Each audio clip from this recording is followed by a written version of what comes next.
Hello everyone, मैं आशा करती हूँ आप सभी ठीक होंगे। मैं काजल धामी आप सभी का स्वागत करती हूँ।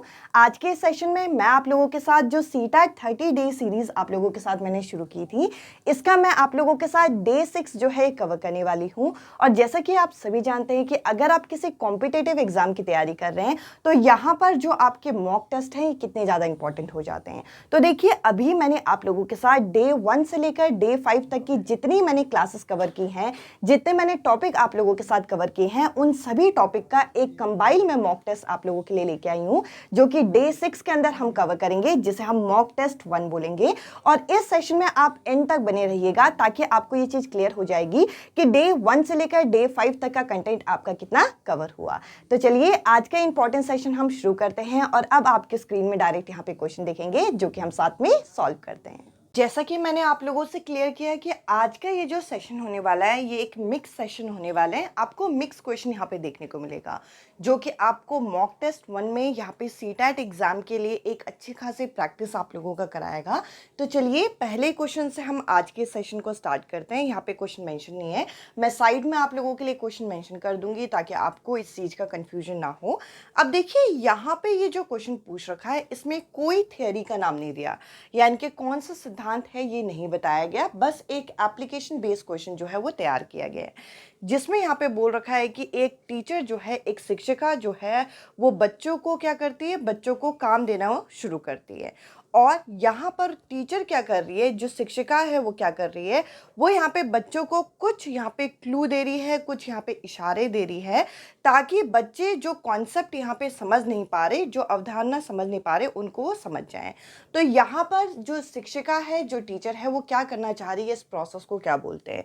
तो देखिए, ली वाइगॉट्स्की की जब मैंने आप लोगों के साथ थियरी डिस्कस की थी, तो उसके अंदर मैंने आप लोगों से क्लियर किया था कि जो यहाँ पर हम लोगों के द्वारा, जो मोर नॉलेजेबल पर्सन के द्वारा यहाँ पे मदद दी जाती है, हेल्प दी जाती है, उसके लिए एक स्पेशल शब्द का प्रयोग किया गया है, जो कि है आपका पांड, जिसको हम स्कैफ फोल्डिंग भी बोलते हैं।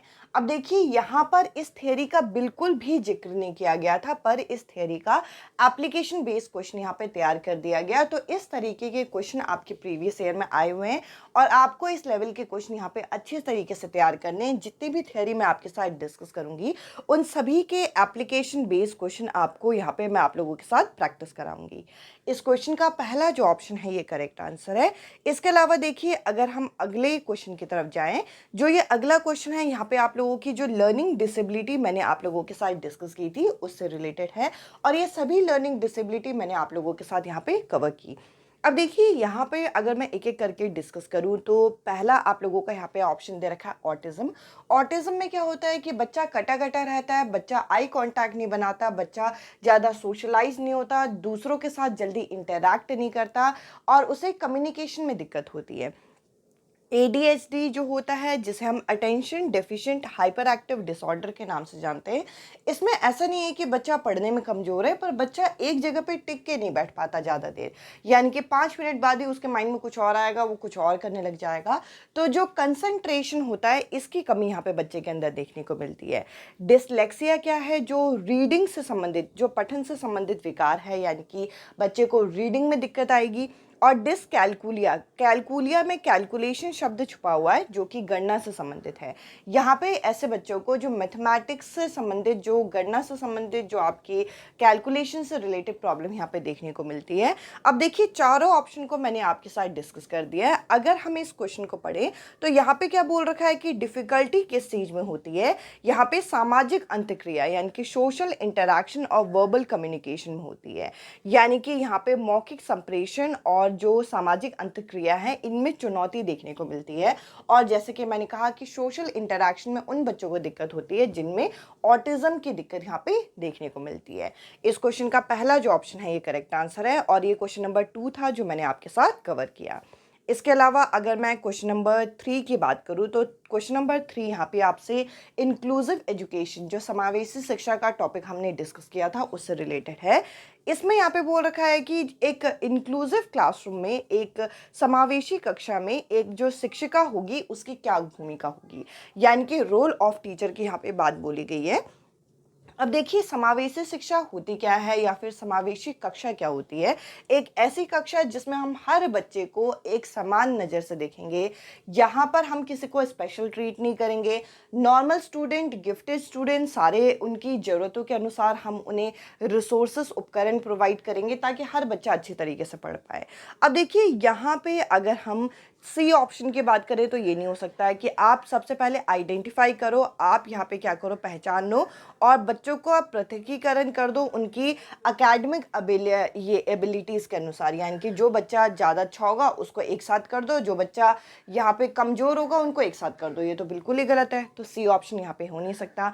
इसके अलावा बी ऑप्शन भी यहाँ पे नहीं होगा, जिसमें यहाँ पे बोल रखा है कि जो स्पेशल नीड वाले बच्चे होते हैं उन्हीं को अटेंशन देना है। तो देखिए ओनली वाला ऑप्शन, मैंने आप लोगों के साथ जब टैग वर्ड भी डिस्कस किया था तब मैंने क्लियर किया था कि ओनली वाले ऑप्शन की तरफ हमें नहीं जाना होता, तो बी ऑप्शन भी यहाँ पे नहीं हो सकता। इसके अलावा अगर हम ए ऑप्शन की बात करें तो यहाँ पे बोल रखा है कि बच्चों की जो विविध ज़रूरतें होती हैं उनका पता करना और उनका ख्याल रखना। यानी कि हर बच्चे के जो सबसे पहले नीड होती है उसको एड्रेस करना और उसके अनुसार हमें रिस्पॉन्ड करना, ये अच्छा ऑप्शन है। और लास्ट ऑप्शन में बोल रखा है कि आप क्या करो, स्पेशल नीड के चिल्ड्रन के लिए स्पेशलिस्ट से रेफ़र करो और उनको सेपरेट सेक्शन में पढ़ाओ। कभी भी इंक्लूसिव एजुकेशन में सेपरेट शब्द यानी कि अलग करना जैसा शब्द हम कभी नहीं यूज़ करते, तो लास्ट ऑप्शन में नहीं होगा। इस क्वेश्चन का पहला जो ऑप्शन है ये करेक्ट आंसर है। इसके अलावा देखिए अगले क्वेश्चन की तरफ हम बढ़ते हैं। यहाँ पर क्वेश्चन नंबर 4 जो है वो NEP 2020 जो हमने टॉपिक डिस्कस किया था उससे संबंधित है। अब देखिए यहाँ पे क्या बोल रखा है कि अगर हम NEP 2020 को देखें उसमें जो लैंग्वेज होगा, यहाँ पे प्राइमरी स्कूल चिल्ड्रन को हम लोगों को टीचिंग लर्निंग प्रोसेस के दौरान किस तरीके से पढ़ाना चाहिए। यानी कि एक शिक्षक को शिक्षण अधिगम प्रक्रिया के दौरान प्राइमरी स्कूल में यहाँ पे बच्चों के संप्रेषण में भाषा का प्रयोग कैसे करना चाहिए। तो देखिए NEP 2020 का जो पूरा फ्रेमवर्क आया उसमें साफ साफ लिखा है कि क्लास 5th तक के बच्चों को उनकी मदर टंग में, मातृभाषा में पढ़ाया जाए। और वैसे भी अगर आप टैग वर्ड से भी सॉल्व करते हैं तो ओनली से ये तीनों ऑप्शन यहाँ पे कट जाते हैं और एक ही ऑप्शन बचता है जो कि है mother tongue of the children, यानी कि बच्चों की मातृभाषा से उनको यहाँ पे हमें शिक्षण कराना है, जो सबसे बढ़िया तरीका माना जाता है, वो भी किसमें, प्राइमरी क्लासरूम में, यानी कि up to 5th class. I hope यहाँ तक आपको क्वेश्चन क्लियर हुए होंगे। इसके अलावा देखिए अगर हम अगले क्वेश्चन में जाएं, क्वेश्चन नंबर आप लोगों के सामने 5 यहाँ पे है। अब इस क्वेश्चन में बोल रखा है कि रेनू जो है एक विद्यालय में परामर्शदाता है, यानी कि एक काउंसलर है। तो देखिए यहाँ पर हार्वर्ड गार्डनर की जो मल्टीपल इंटेलिजेंस थियरी है उसके अनुसार रेनू के पास कौन सी एबिलिटी होनी चाहिए। अब अगर मैं आपसे पूछूं कि एक काउंसलर का क्या काम है, तो काउंसलर का काम क्या होता है, ये परामर्श देता है। यानी कि कोई एक सजेशन देगा आपको या कोई आपको गाइडेंस देगा, और गाइडेंस देने के लिए, गाइड करने के लिए किसी व्यक्ति को उसके साथ हम लोगों को इंटरैक्ट करना आना चाहिए, उसके साथ हम लोगों को बैठ के उसकी समस्या का समाधान करना आना चाहिए। और साथ ही साथ एक और चीज़ कि उसके मन के भावों को हमें समझना भी आना चाहिए। और इस तरीके की इंटेलिजेंस हमेशा क्या कहलाती है, इंटरपर्सनल इंटेलिजेंस, जिसमें हम दूसरों के इमोशन को, दूसरों के भाव को समझ पाते हैं। तो देखिए यहाँ पर भी हार्वर्ड गार्डनर का एक एप्लीकेशन बेस्ड क्वेश्चन ही पूछा गया कि अगर आप एक काउंसलर हो तो आपके अंदर कौन सी एबिलिटी होनी चाहिए हार्वर्ड गार्डनर के अनुसार। इस क्वेश्चन का सी जो ऑप्शन है ये करेक्ट आंसर है। इसके अलावा देखिए क्वेश्चन नंबर 6 बहुत ही बेसिक क्वेश्चन, यहाँ पे हम लोगों ने ये जो लैंग्वेज स्किल डिस्कस की थी इंग्लिश पैडागोजी में। अब देखिए इंग्लिश पैडागोजी में भी ये क्वेश्चन आ सकता है, हिंदी पैडागोजी में भी क्वेश्चन आ सकता है, वो डिपेंड करता है। और 4 अलग अलग स्किल होती है। अगर मैं आप लोगों के साथ रिवाइज कराऊं तो वो चारों स्किल क्या होती है, LSRW। और एक चीज़ और, यहाँ पर आपको कंफ्यूज करने के लिए इन स्किल का सीक्वेंस भी आगे पीछे कर रखा है, तो हमें उस चीज़ से भी कोई दिक्कत नहीं है। अब आप ये देखोगे कि यहाँ पे लिसनिंग है, स्पीकिंग है, उसके अलावा यहाँ पे अंडरस्टैंडिंग है। तो देखिए अंडरस्टैंडिंग समझ की तो बात की नहीं गई। इसके अलावा स्पीकिंग है, रीडिंग है, लिसनिंग है, पर कम्युनिकेटिंग यानी कि संप्रेषण की बात यहाँ पे नहीं की गई, तो ये भी ऑप्शन नहीं होगा। इसके अलावा राइटिंग है, स्पीकिंग है, रीडिंग है, पर एक्सप्रेशन यानी कि अपने आप को अभिव्यक्त करना इस तरीके की बात नहीं की गई। अगर हम पहले ऑप्शन की तरफ बढ़ें तो पहले ऑप्शन में है रीडिंग, राइटिंग, स्पीकिंग, लिसनिंग, यानी कि ये सारे स्किल आपको दे रखी है, बट इनको आगे पीछे करके दे रखा है और हमें इस चीज़ को गौर करना है कि हमारी 4 स्किल कौन सी है। यहाँ पे सीक्वेंस वाइज नहीं दे रखा हमें कंफ्यूज करने के लिए, बट इस क्वेश्चन का जो करेक्ट आंसर होगा वो होगा आपका पहला ऑप्शन। अभी मैंने आप लोगों के साथ ये जो क्वेश्चन डिस्कस किया ये क्वेश्चन नंबर 6 था।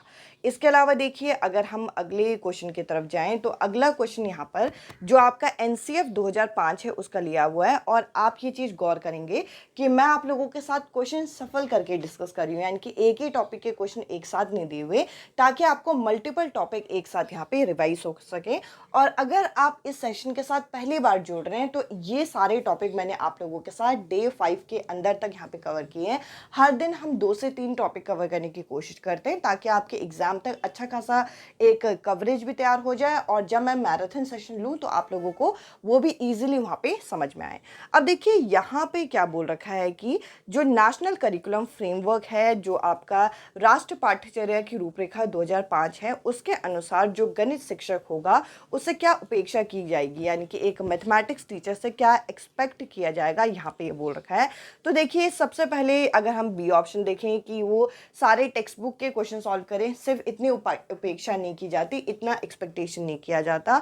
इसके अलावा ड्रिल एंड प्रैक्टिस, अभी मैंने आपके साथ जब टैग वर्ड डिस्कस किया था, ड्रिल एंड प्रैक्टिस एक जो नेगेटिव टैग वर्ड के अंदर आता है, तो इस ऑप्शन को भी आपको टिक नहीं करना। इसके अलावा यहाँ पर बच्चों को सिर्फ और सिर्फ यहाँ पे प्रतियोगिता के लिए तैयार करना है, यानी कि कॉम्पिटेटिव एग्जाम के लिए तैयार करना है, ये सही नहीं है। अगर आप यहाँ पर पहले ऑप्शन की तरफ जाएंगे तो हम लोगों को क्या करना है, जो आपको टैलेंट होगा बच्चों का उसको चैलेंज करना है ताकि वो बच्चे क्या करें, यहाँ पे पार्टिसिपेशन में भाग लें, मतलब भागीदारी बच्चों की बढ़ानी है और यहाँ पे बच्चों का माइंड जो है मैथमेटिक्स की तरफ हमें ब्रॉड करना है। तो एक ही शब्द ये जो आपकी भागीदारी, सहभागीदारी बोल रखा है, जो पार्टिसिपेशन बोल रखा है, उसके अनुसार ही अगर आप टैग वर्ड देखें तो यहाँ पे पहला ऑप्शन ही आपके करेक्ट हो जाएगा। इसके अलावा देखिए अगर हम अगले क्वेश्चन में जाएं तो क्वेश्चन नंबर 8 फिर से आपका एक एनईपी का क्वेश्चन आ गया कि जो आपका नेशनल एजुकेशन पॉलिसी 2020 है उसमें आपकी किस चीज़ की प्री रिक्विसाइट नेसेसिटी बता रखी है, यानी कि कौन सी चीज़ यहाँ पे अति आवश्यक बता रखा है और अनिवार्य बता रखा है।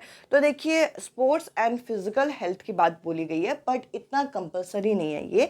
इसके अलावा यहाँ पे हम लोगों को काउंटिंग स्किल डेवलप करनी है। देखिए ये सारे के सारे स्किल एक तरीके से ज़रूरी है, सभी को एजुकेशन देना है ये भी ज़रूरी है, बट ये जो एफएलएन की बात बोली गई है जिसको हम फाउंडेशनल लिटरेसी एंड न्यूमरेसी बोला गया है, इसकी यहाँ पे अर्जेंसी बताई गई है, इसको अचीव करना है। इसके अलावा इसी के साथ साथ ECCE की बात बोली गई है, early childhood care and education. ये 2 टॉपिक जो है NEP से लिंक है, तो डायरेक्टली इनडायरेक्टली भी आपसे पूछा जा सकता है कि NEP जो है किस चीज़ को प्रमोट करता है। ये बोलता है कि हमें FLN को बढ़ाना है, कि हम लोगों को जो बच्चों में साक्षरता है और संख्या ज्ञान है दोनों को बढ़ाना है। साथ ही साथ हम लोगों को जो अर्ली चाइल्डहुड केयर यानी कि ECCE को भी प्रमोट करने की यहाँ पे बात बोली गई है। तो कभी भी FLN और ECCE का कॉन्सेप्ट पूछा जाए तो वो NEP 2020 से यहाँ पे संबंधित है। इस क्वेश्चन का बी जो ऑप्शन है ये करेक्ट आंसर है। अब चलिए मैं आप लोगों के साथ 9th क्वेश्चन यहाँ पे डिस्कस करती हूँ, जिसके अंदर क्या बोल रखा है, which of the following is one of the main goal of mathematics education according to national curriculum framework 2005, यानी कि राष्ट्रीय ये जो पाठ्यचर्या रूपरेखा 2005 है इसके अनुसार गणित शिक्षा के लिए यहाँ पे जो मुख्य लक्ष्य हैं इनमें से क्या है। तो देखिए अगर आप एक एक ऑप्शन को पढ़ते हैं तो पहले ऑप्शन में बोल रखा है कि बच्चों के अंदर सिर्फ न्यूमरेसी स्किल डेवलप हो, यानी कि संख्यात्मक कौशल यहाँ पे एक तरीके से उजागर हो। तो न्यूमरेसी स्किल ठीक है, बट हम लोगों को बच्चों को ऑलराउंड डेवलपमेंट करना है, तो इस हिसाब से ये ऑप्शन यहाँ पे होगा नहीं। इसके अलावा यहाँ पर है creating employable adult for the country, यानी कि एक ऐसा अडल्ट आप बनाइए जो कि यहाँ पे क्या हो, रोजगार उन्हें मिले। ये भी सही है, बट मेन गोल यहाँ पे ये चीज़ नहीं है। इसके अलावा यहाँ पे है कि हर बच्चे को बोलो कि वो टेक्स्ट बुक के प्रॉब्लम को सॉल्व करो, ये तो बिल्कुल ही गलत है। यहाँ पे अगर आप डी ऑप्शन को देखते हैं तो उसमें बोल रखा है कि बच्चों की थॉट प्रोसेस को मैथमेटाइज करो, यानी कि बच्चों के विचार इस तरीके से हो कि बच्चा यहाँ पे गणित की प्रक्रियाओं को समझ पाए। यहाँ पे अंडरस्टैंडिंग की बात बोली गई है, बच्चों के बाहरी जीवन के साथ जोड़ने की बात बोली गई है। इस क्वेश्चन का डी जो ऑप्शन है ये करेक्ट आंसर है। इसके अलावा अगर हम क्वेश्चन नंबर 10 की बात करें तो देखिए फिर से यहाँ पे ऑटिज्म का क्वेश्चन पूछा गया है। ऑटिज्म जो है सीटेट के एग्जाम में काफ़ी फेवरेट क्वेश्चंस में से एक रहा है, जिसमें यहाँ पे बोल रखा है कि एक ऐसा बच्चा जिसके अंदर ऑटिज्म डिसऑर्डर हो, उसके यहाँ पे विशिष्ट लक्षण क्या होंगे, एक टिपिकल कैरेक्टरिस्टिक्स क्या होंगे। तो देखिए अभी जैसे कि हमने थोड़ी देर पहले ऑटिज्म का क्वेश्चन किया था, उसमें भी मैंने ये चीज़ क्लियर की थी कि ऑटिज्म जिनको होता है वो यहाँ पे कम्युनिकेशन जो संप्रेषण होता है वे नहीं कर पाते, वे जल्दी दूसरों के साथ कम्युनिकेट नहीं कर पाते, इंटरैक्ट नहीं कर पाते, आई कांटेक्ट भी नहीं कर पाते। आई कांटेक्ट में भी दिक्कत आती है, जब वो किसी से बात करते हैं तो कहीं इधर उधर देख के बोल रहे होते हैं, आंखों से आंखें मिला के कॉन्फिडेंस के साथ नहीं बोल पाते। तो अगर आप ऑप्शन देखें तो देखिए यहाँ पर आपका जो पहला ऑप्शन है यानी कि इम्पेयर्ड कम्युनिकेशन यानी कि बाधित संप्रेषण, ये यहाँ पे करेक्ट आंसर है। अब चलिए मैं आप लोगों के साथ नेक्स्ट क्वेश्चन यहाँ पे डिस्कस करती हूँ। क्वेश्चन नंबर 11 फिर से आपका यहाँ पे इंक्लूसिव एजुकेशन पे क्वेश्चन आ गया, समावेशी शिक्षा पे क्वेश्चन आ गया, जिसमें यहाँ पे बोल रखा है कि समावेशी शिक्षा में किसकी आवश्यकता है। तो देखिए ये जो समावेशी शिक्षा है, इंक्लूसिव एजुकेशन है, उसमें हम क्या चाहते हैं कि हम हर बच्चे को समान अवसर दें, और ज़रूरी नहीं कि हर बच्चा एक ही तरीके की बैकग्राउंड से आ रहा हो, कोई इकोनॉमिकली वीकर हो सकता है, किसी को यहाँ पे फिजिकल डिसेबिलिटी हो सकती है, कोई नॉर्मल चिल्ड्रन हो सकता है। तो हम लोगों को क्या करना है, हम लोगों को जो विविधता है, जो डाइवर्सिटी है, उसको स्वीकृत करना है, उसको कंसीडर करना है। हम लोग अगर यहाँ पे विविधता यानी कि डाइवर्सिटी को ध्यान में रख के काम नहीं करेंगे तो हम लोग अपनी क्लास में एक स्टैंडर्ड तरीके से पढ़ा रहे होंगे, जिससे सबको फ़ायदा नहीं होगा। तो देखिए स्टैंडर्डाइज करिकुलम यहाँ पे सही नहीं है, फ्लेक्सिबल होना चाहिए करिकुलम। इसके अलावा यहाँ पे आप स्टीरियोटाइप यानी कि रूढ़िवादिता को यहाँ पे बढ़ावा दे तो बिल्कुल ही गलत है। इसके अलावा यहाँ पे इनएक्सेसिबल इंफ्रास्ट्रक्चर यानी कि जो इंफ्रास्ट्रक्चर हो वो एक्सेसिबली ना हो, ये तो नेगेटिव जा रहा है। आपका जो करेक्ट आंसर होगा वो होगा डी ऑप्शन। इसके अलावा चलिए अब मैं आप लोगों के साथ क्वेश्चन नंबर 12 को यहाँ पे डिस्कस करती हूँ। क्वेश्चन नंबर 12 है जो व्यक्तिगत विभिन्नताएं होती है, जो इंडिविजुअल डिफरेंस होते हैं एक लर्निंग पेस में, यहाँ पे किस चीज़ का रिजल्ट है, यानी कि जो आप इंडिविजुअल डिफरेंस देखते हो वो किस चीज़ का एक परिणाम माना जा सकता है, हम हमारे अंदर एक दूसरे से जो विभिन्नता है उसका क्या कारण होगा। तो देखिए अगर आप टैग वर्ड से भी सॉल्व करें तो भी निकल जाएगा, ओनली वाले ऑप्शन को तो पहले काट दीजिए। इसके अलावा देखिए हमारे अंदर विविधता क्यों है, क्योंकि हमारे जेनेटिक्स जो है वो अलग है, और साथ ही साथ हम जिस परिवेश से आ रहे हैं, जिस एनवायरनमेंट से आ रहे हैं, जो पर्यावरण हमें मिल रहा है जब पैदा होने के बाद, वो भी अलग होता है। इस वजह से हमारे अंदर इंडिविजुअल डिफरेंस देखने को मिलते हैं। तो यहाँ पर जो करेक्ट आंसर होगा वो होगा आपका सी ऑप्शन। इसके अलावा चलिए अब मैं आपके साथ क्वेश्चन नंबर 13 यहाँ पे डिस्कस करती हूँ, जिसके अंदर हम लोगों को एक करेक्ट मैच करने को बोला गया है। अब देखिए अगर आपने सारी थियरी नहीं पढ़ी, बट अगर कुछ थियरी पढ़ी है तो भी आप यहाँ पे आंसर दे पाएंगे। मैंने आप लोगों के साथ पांड यानी कि स्कैफ फोल्डिंग का कॉन्सेप्ट किसके साथ मैच करवाया था, ये ली वाइगॉट्स्की के साथ मैच कराया था, तो ये तो यहाँ पे गलत है। इसके अलावा हार्वर्ड गार्डनर की बहुबुद्धि सिद्धांत में मैंने आपके साथ डिस्कस किया था, जिसके अंदर इंटेलिजेंस के कई सारे फैक्टर बताए थे पर जी फैक्टर नहीं बताया था। जी फैक्टर जो है ये स्पेयरमैन द्वारा दिया गया, ये भी हम डिस्कस करेंगे, तो ये दोनों ऑप्शन कट गए। इसके अलावा अगर मैं पहले ऑप्शन को देखूं तो यहाँ पर ली वाइगॉट्स्की के साथ मैंने SCL का कॉन्सेप्ट आपको बताया था, यानी कि सोसाइटी, कल्चर और लैंग्वेज। तो देखिए यहाँ पे कल्चरल टूल यहाँ पे आ गया, इस हिसाब से जो करेक्ट आंसर होगा आपका ए ऑप्शन होगा। अब चलिए मैं आप लोगों के साथ क्वेश्चन नंबर 14 यहाँ पे डिस्कस करती हूँ, जिसमें यहाँ पे एक लेडी है जो कि यहाँ पे क्या कर रही है, ये डांसिंग में और योगा में काफ़ी अच्छा परफॉर्म करती हैं, इनके बारे में यहाँ पे बताया है। अब देखिए ये जो लड़की हैं ये हार्वर्ड गार्डनर के अनुसार किस तरीके की इंटेलिजेंस के अंदर ज़्यादा देखने को मिलेंगी। अब देखिए अगर हम डांस करते हैं और योगा परफॉर्म करते हैं, यानी कि नृत्य और योग कला अगर हमारे अंदर निपुण है, तो आप मुझे खुद बताइए हमारे अंदर किस तरीके की इंटेलिजेंस होगी। अब देखिए इंटरपर्सनल और इंट्रापर्सनल क्या है कि हम खुद को और दूसरों को समझने वाली बात है, तो यहाँ पे समझने की तो बात की नहीं जा रही। इसके अलावा यहाँ पे म्यूज़िक की बात नहीं की जा रही, यहाँ पे हमारे शरीर, हमारे बॉडी की बात की जा रही है। तो यहाँ पर जो इंटेलिजेंस इनके अंदर देखने को मिलेगी वो शारीरिक गतिक संवेदी मिलेगी, यानी कि बॉडीली किनेस्थेटिक इंटेलिजेंस देखने को मिलेगी। इस क्वेश्चन का सी जो ऑप्शन है ये करेक्ट आंसर है। क्वेश्चन नंबर 15 की तरफ अगर हम जाएं तो देखिए वही स्कैफोल्ड का क्वेश्चन पूछा गया है कि एक स्टूडेंट जो है किसी प्रॉब्लम को सॉल्व करने में इन्हें डिफ़िकल्टी हो रही है, तो एक टीचर जो है, एक अध्यापिका जो है वो विद्यार्थी को यहाँ पे पांड प्रदान करना चाहती है, जो स्कैफोल्ड है ये एक तरीके से देना चाहती है। आप अगर पेपर में देखेंगे तो यहाँ पे प्याजे, वाइगॉट्स्की और कोलबर्ग की इन तीनों की थ्योरी के कम से कम 3 से 4 क्वेश्चन आपको सीडीपी में इजीली देखने को मिलेंगे, मतलब फ्री के मार्क्स होते हैं अगर आप ये तैयार कर लो। इसके अलावा हार्वर्ड गार्डनर भी तैयार कर लो तो 4 से 5 नंबर इस पूरी थ्योरी के आपको देखने को मिलेंगे, जो कि आपको ईजी भी लगेंगे और आप इजीली यहाँ पे स्कोर भी कर पाओगे। अब देखिए स्कैफोल्ड का मतलब क्या बताया था कि हम क्लू देते हैं, हम हिंट देते हैं। तो देखिए यहाँ पे फेलियर को यहाँ पे बढ़ाना, ये यहाँ पे गलत है। इसके अलावा यहाँ पर जो लास्ट ऑप्शन है इसमें बोल रखा है डिस्करेज कर देना बच्चे की थॉट को, ये भी गलत है। इसके अलावा डिस्ट्रैक्शन बढ़ाना, ये भी गलत है। आप हाफ सॉल्व प्रॉब्लम दोगे, यानी कि बच्चे को हिंट दोगे ताकि बच्चा आगे का प्रॉब्लम सॉल्व कर पाए। इस क्वेश्चन का बी जो ऑप्शन है ये करेक्ट आंसर है। अब चलिए मैं आप लोगों के साथ क्वेश्चन नंबर 16 यहाँ पे डिस्कस करती हूँ। क्वेश्चन नंबर 16 जो है यहाँ पे बोल रखा है नेशनल करिकुलम फ्रेमवर्क 2005 के अनुसार यहाँ पे प्राइमरी ग्रेड मैथमेटिक्स क्लासरूम कैसी होनी चाहिए। अब अगर मैं ऑप्शन की तरफ बढ़ूँ तो लास्ट ऑप्शन में क्या बोल रखा है, लास्ट ऑप्शन में बोल रखा है कि वो टेक्स्ट बुक के सारे प्रॉब्लम को सॉल्व कर पाए, गलत है। इसके अलावा मैथमेटिक्स करिकुलम क्लासरूम के अंदर ही बच्चा सीखे, तो ये तो बिल्कुल ही गलत है। केवल वाले ऑप्शन से यहाँ पे इसे हटा दीजिए।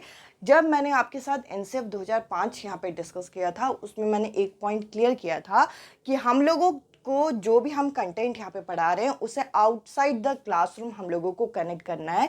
ये हमारा अल्टीमेट एम है, जो कि आपको सी ऑप्शन में यहाँ पे दिख जाएगा कि लाइफ एक्सपीरियंस पे बेस होना चाहिए जो भी कंटेंट हम, जो भी कॉन्टेक्स्ट हम बच्चे को पढ़ा रहे हैं। इस क्वेश्चन का सी जो ऑप्शन है ये करेक्ट आंसर है। अब चलिए यहाँ पे हम लोगों ने जो डे 1 के अंदर वैन हेले की थ्योरी डिस्कस किया था उससे रिलेटेड क्वेश्चन पूछ रखा है कि एक बच्चा है कि जो कि ज्योमेट्रिकल शेप्स को देख के यहाँ पे एक फिगर को यहाँ पे कंपेयर कर पा रहा है, यानी कि यहाँ पे एक फिगर को देख के बता पा रहा है कि ये फिगर कौन सी है। तो अभी वो कौन से स्टेज में है पूछ रखा है।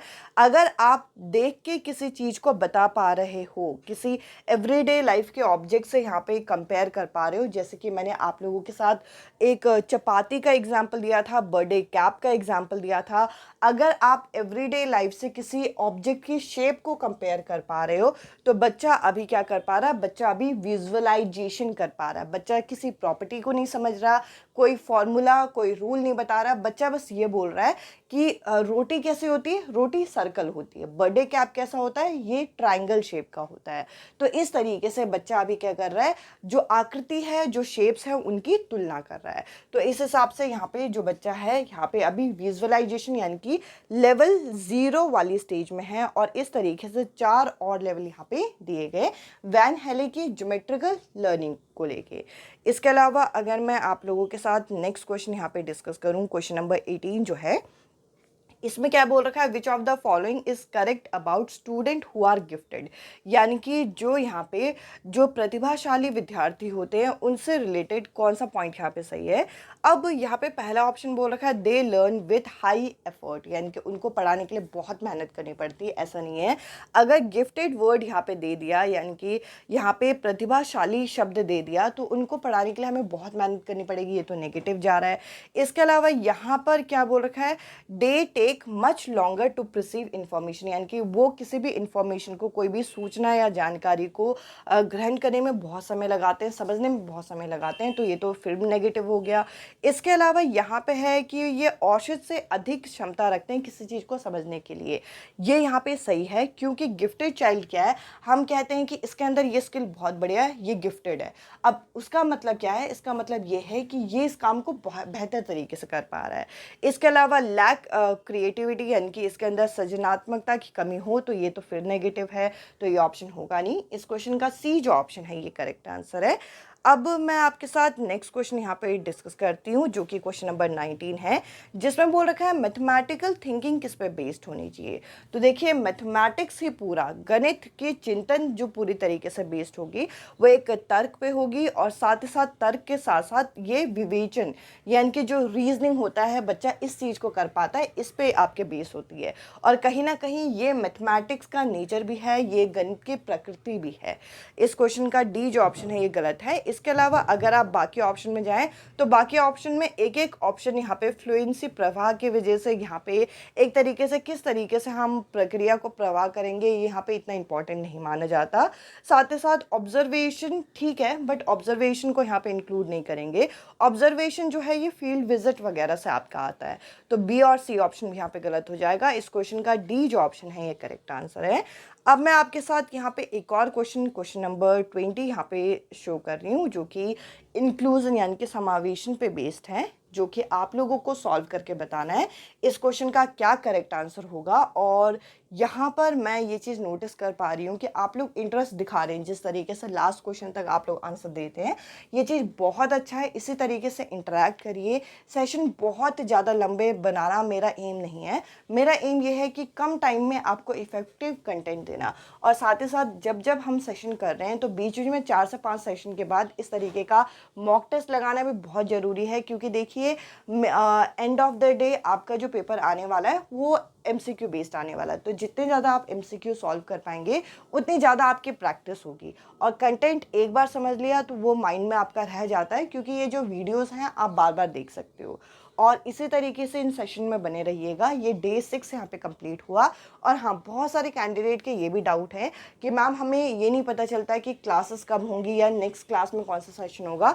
तो आप लोगों के साथ मैं टेलीग्राम ग्रुप का लिंक यहाँ पे डिस्क्रिप्शन में शेयर करती हूँ, जिसको आप ज्वाइन कर सकते हैं, जिसमें मैं आप लोगों को क्लासेस के अपडेट दे देती हूँ, या किसी पर्टिकुलर दिन अगर क्लास नहीं भी होने वाली होती तो भी मैं पहले से अपडेट दे देती हूँ कि आज क्लास इस रीज़न की वजह से नहीं होगी। तो आप यहाँ पे अपडेटेड रहोगे अगर टेलीग्राम ग्रुप के साथ ज्वाइन करोगे। और फर्दर टीचिंग एग्जाम जैसे कि KVS, DSSB, NVS, इनकी भी यहाँ पे अपडेट मैं टेलीग्राम में शेयर करते रहती हूँ। आप चाहें तो वहाँ पे ये ज्वाइन कर सकते हैं। इसके अलावा हम लोगों का यहाँ पे एप्लीकेशन भी लॉन्च किया गया है, जिसमें CTET के बाद जो अपकमिंग एग्जाम होते हैं जैसे कि DSSB, उनके मैंने पर्सनल बैच यहाँ पे लॉन्च किए हैं, जिसमें सारी क्लासेस मेरे द्वारा यहाँ पे हो रही हैं। आप चाहें तो वो भी ज्वाइन कर सकते हैं। सभी लिंक आपको डिस्क्रिप्शन में मिल जाएंगे। इस वीडियो में इतना ही। अब मैं आपसे मिलती हूँ अगले वीडियो में अगले सेशन के साथ। Bye bye, take care.